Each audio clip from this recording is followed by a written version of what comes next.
Usually the way we do our underwater diving here, if you are new here, is off of our sailboat, which is where we are currently. This is our cockpit. So welcome on board. This is our very own sailboat, and we stream our life living on board the boat. We stream at sea, sailing and traveling on the boat, anchoring in the bays, exploring, and we do dive off of our sailboat as well. We are fully autonomous in that sense that we can dive alone, so we don't always have to pay $500 for a private dive with a dive school. But every once in a while, I think it's a very special thing to try. And before we leave this weekend, Adonis and John from Porto Heli Scuba Club are filling up our dive tanks, certifying them for the year so that we can leave Porto Heli with full tanks. Yeah, I mean, that would be the dream, Ben and Glitch. Nowadays, you can get these very small compressors so that we can be fully autonomous with our dive setup, and we don't have to worry about conserving air and continuously asking dive schools to fill them for us, because that will always be the drawback of what we do, because we don't have our own compressor. They are expensive. It is definitely a budget, and we can't necessarily justify hashing out $3,000 at the minute to get one of those mini compressors. Maybe one day, but it's not that day. But if we were to do that, we could dive literally every day if we wanted to, because we wouldn't have to worry about conserving air.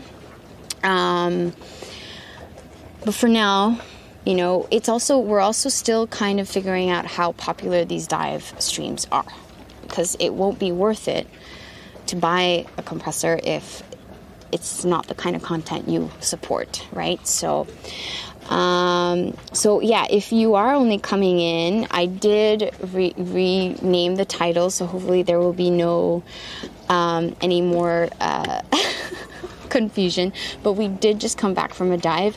Go through the VOD. I hope you guys made lots of clips, so go through the clips, and obviously we'll be sharing clips and stuff on Instagram. So follow Instagram, follow Porto Heli Scuba Club on Instagram too. If you just do the command dive school in chat, follow them on Instagram, follow us on Instagram. And if you want to see it live, because obviously that's a different experience than VOD, we are doing the exact same thing on Friday. Same time, same place, with the same dive team. Friday at 10 a.m. we are leaving on their dive boat again, just like today. So if you have a time on Friday, 10 a.m. Greece time, to join us, it won't be on this channel. It will be on our second channel, which is the French channel. Even if you don't speak French, diving does not need a language. There's no language barrier in diving. So you can, and you are more than welcome to join the French channel, Gaspar_TV, and join us at 10 a.m. Greece time. And we're going to head back to that rock. I'm so excited. This time, Gaspar will be taking you down. Today, I went with you guys. Gaspar with the French will go. He will go down. So we both have a chance to dive the site with Adonis, and Captain John will be at the helm again. My favorite dive stream, I'm scrolling up, catching up on comments. My favorite dive stream so far was the shipwreck off the coast. So that one we did on the French channel 2 weeks ago. We were hoping to do it again on this channel, but the weather got so bad we literally got kicked out because the wind was just like, nope, you can't stay here. But yeah, there's quite a few diving clips on this channel and the French channel if you want to go through and see the kind of diving adventures that we've been on so far and get yourself hyped for the upcoming diving. The next dive on this channel will be yet another setup. It won't be like today's dive because we will be sending down a drone to the shipwreck. The reason we are not personally going to go dive it physically is because it is a little bit too deep to do as a solo dive, and it's just about safety. But because it's a wreck, I think the drone POV will be sufficient. And then Gaspar and I will drive the drone from the cockpit here, and I can read you guys the history of the shipwreck. For those kind of dives, I think that's enough, you know, because we get to see the shipwreck underwater, so that's pretty cool. The reason why the one 2 weeks ago was really great was that it's a shipwreck, but it was also shallow enough to do solo diving off of it. So you had me or Gaspar and the shipwreck.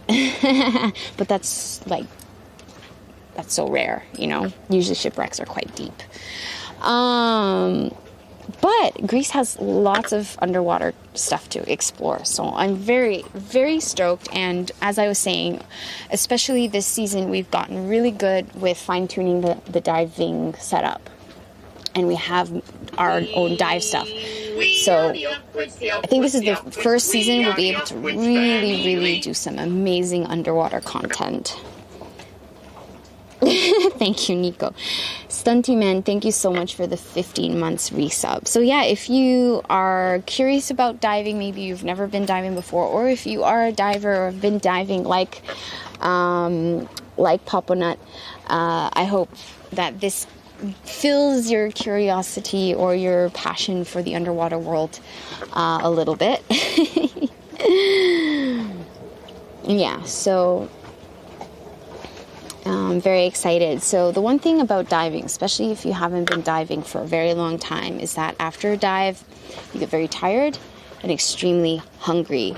So what we're doing now in our sailboat is having our post-scuba dive snack. Very important to stay hydrated, keep your energy levels up when diving. You know, you're exposed to the elements as well, sun, heat stroke, all that kind of stuff.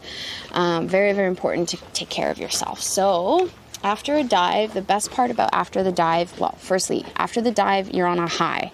Then you need to kind of kick yourself in the ass and not be lazy to clean your gear and take care of your gear, put it away, rinse it out with fresh water, and then when you're done, you can reward yourself with a good snack, a good drink, whatever it is. Yeah, the picture quality was good. The reason also is because the visibility at this dive site was amazing. The thing about Greece is that the visibility underwater is amazing. It's crystal clear, and I think it is partially to do with the formation, the bottom composition. For many of you guys who were asking, from what I understood while I was underwater diving, a lot of you guys were asking like, oh, is this reef dead? Is this not like a healthy place? No, it is. It's rock. So the life grows differently, and as we were explaining, light dispenses underwater differently, so everything looks blue underwater. So you don't see the vibrant colors like you do if it's in a highly edited BBC documentary clip, right? That was a very abundant reef. I don't even know. Yeah, it's a reef. It's a very abundant reef. Lots of rock, lots of amazing little hiding spots for things like octopus and eel. So yeah, it was very good. But because it's rocky bottom in most of the Mediterranean, I think that adds to why the visibility is so good, which means great camera quality. You guys can see things on the stream because we're not swimming in sediment and silty, muddy bottom that gets like, what's the word I'm looking for? Like churned up and stuff. You know what I'm saying? Yeah. Yeah, normally that's my weight in ice cream. Holy moly. Go generously handed you 50 euros. Oh, Some help with dive expenses. Smile. Major. Thank you so much, Nikwan. Thank you. I'm so glad you were here for the dive. Thank you so much, Nikwan. Oh, man. Seriously, that, like, as I was saying earlier, all the donations today will go towards paying the dive school for the trip that we were on today and the one on Friday. Thank you. Really, it means a lot. Thank you very much. Help us towards the expenses. Thank you. Really, thank you. So we have to pay for the time, the boat, like all that. So really, thank you. That is amazing. Amazeballs. Thank you so much, Nikwan. And most importantly, I'm just so happy that you were here, that I could share this with you. Yeah, so chuffed. Thank you so much. Cheers. Oh, thank you. So moving back up to class, you had a really good comment. You can use a red filter. So yeah, a lot of photographers, underwater photographers and stuff, will use red filter, special lenses, use big flashlights and stuff like that. Obviously, we don't have that kind of gear, and